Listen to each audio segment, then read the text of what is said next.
बाजार में एक बारिश मुअज़्ज़िज़ इंसान को देखा जो कि अंदाज़ो अतवार से ही पोश घराने के मालूम होते थे। उनके साथ दो बच्चियां थीं जिनकी उम्र बिलतरतीब 10 से 12 साल के दरमियान होगी, जिन्होंने मामूली कपड़े पहन रखे थे। साथ में एक 35 साल की एक औरत और उसके साथ एक जवान लड़का था। वो एक दुकान वाले के साथ बच्चियों के बड़े खूबसूरत फ्राक खरीदने के लिए भाव-ताव कर रहे थे। बच्चियां कहीं से भी उनकी बेटियां महसूस न होती थी और ना ही औरत से उनका कोई रिश्ता महसूस होता था।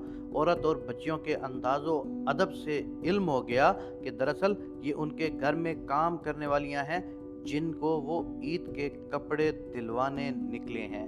बहुत खुशी हुई। औरत के साथ उनका बड़ा बेटा था। उन्होंने बच्चियों को वो खूबसूरत फ़िराक ले दिए, अपनी बीवी को फ़ोन पर इत्तला दी और अपनी गाड़ी में बैठकर निकल गए, जबकि उस औरत ने बेटियों और बेटे समेत अपनी राह ली। नेक बस वो ही नहीं जो कि कैमरे की जद में आ जाएं। कितने अल्लाह वाले खामोशी से अपना काम कर रहे होते हैं। आज के दौर में आपने देखा होगा कि कोई छोटी सी नेकी करता है तो उसको कैमरे की जद में ले आता है, जो मेरे हिसाब से सरासर ज्यादती है। अल्लाह तबारक व तआला से हमेशा दुआ किया करें कि मेरे पाक अल्लाह हमें ऐसा देने वाला बना कि एक हाथ से दूसरे हाथ को मालूम ना हो। ये तस्वीरें बनाने वाले लोग न जाने कहाँ से आ गए हैं। इनको अंदाज़ा ही नहीं है कि तस्वीर बनाने से लेने वाले की इज्जत नफ्स कितनी मजबूर होती है। रमज़ान शरीफ के आखिरी दिन चल रहे हैं। ईद बस पहुंचा ही चाहती है। मुमकिन हो तो अपने मुलाजमीन और उनके बच्चों की अच्छी ईद का वसीला बन जाए। मुलाजिम नहीं है तो आस पास के गरीब और सफ़ेद पोश घर देख लीजिए। यकीनन कुछ रिश्तेदार भी ऐसे होंगे।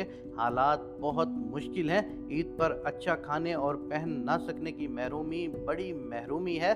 जहाँ तक जेब इजाज़त दे, ऐसे लोगों की ईद बना दीजिए। बच्चों के लिए कुछ कपड़े या कम से कम अच्छा खाने के लिए कुछ मुनासिब गोश्त चावल ही खरीद दीजिए।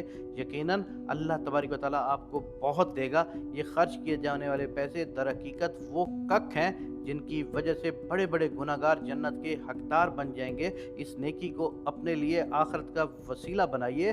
दोस्तों, खुदा की कसम, पाकिस्तान में ऐसे हालात हैं कि अगर कोई जन्नत खरीदना चाहे तो उसको हर नुक्कड़ पर जन्नत मिल सकती है। पाकिस्तान में गुर्बत इंतहा की है। पाकिस्तान में इस वक्त इन्फ्लेशन ऐसी बढ़ चुकी है कि सुबह के बाद शाम का खाना नहीं होता। लोग महरूमी का शिकार हो रहे हैं। बच्चे बच्चियां महरूमी का शिकार हो रहे हैं। उठो और किसी गरीब की बाजू पकड़ लो। खुदावंद करीम तुम्हें इस नेकी के बदले में जन्नत अता फरमाएंगे, क्योंकि ये मेरा कहना नहीं है। किसी भी गरीब की दुआ तुम्हारे लिए अर्श को हिला सकती है। उठो और किसी गरीब की दुआ ले लो। अल्लाह तबारक व तआला से सब मिलकर दुआ करो कि मेरे पाक परवरदिगार, किसी को गरीब मत रखना, किसी बाप को और किसी माँ को गरीब मत रखना, अपने बच्चों के आगे उनको शर्मिंदा मत करना, और मेरे पाक परवरदिगार हमें लोगों को देने वाला बनाना। आमीन या रब्बुल आलमीन।